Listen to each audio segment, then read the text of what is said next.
Na 26. prireditvi Podobe bistriških domačij bo sodeloval tudi Center domače in umetnostne obrti Slovenska Bistrica. Dogodke je podrobneje predstavila Anja Zamoda.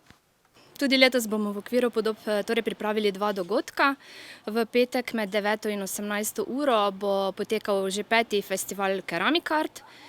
Vsebina festivala je tudi letos tematsko vezana na glino in brezmejne možnosti ustvarjanja, ki nam jih ta vsestranski material ponuja.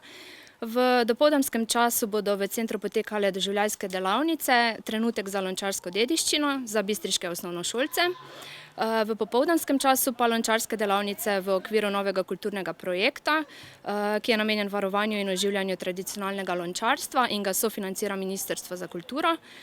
Projekt nosi naslov Za lončarstvo in lonec ni konec. Izvajamo ga z društvom Majolika in tradicionalnim lončarjem, mojstrom črnega žganja Štefanom Zelkom.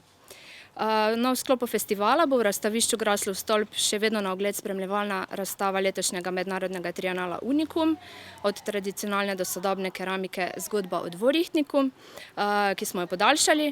V razstavnem delu centra in v osrednji bistriški knjižnici pa bo na ogled razstava del članic in članov društva Majolika. Sobotni 8. rokodelski praznik, ki je eden od dogodkov Slovenskega rokodelskega festivala, pa bo potekal med 8. in 14. uro. Rokodelke in rokodelci od blizu in daleč bodo na parkirišču pri gradu predstavljali svoje izdelke in izvajali rokodelske prikaze. Med drugim bodo letos na voljo certificirani izdelki iz stekla, lesa, blaga, ličja, šiba in drugih materialov, in pa tudi ročno izdelani lončarski in keramični izdelki, cvetja iz krepapirja, krpanke, vezenine in naravna mila. V soboto bo tudi zadnja možnost za ogled omenjene spremljevalne razstave v Graslovem stolpu. Vrata centra bodo oba dneva široko odprta, pripravljamo tudi posebno ponudbo uporabnih keramičnih izdelkov.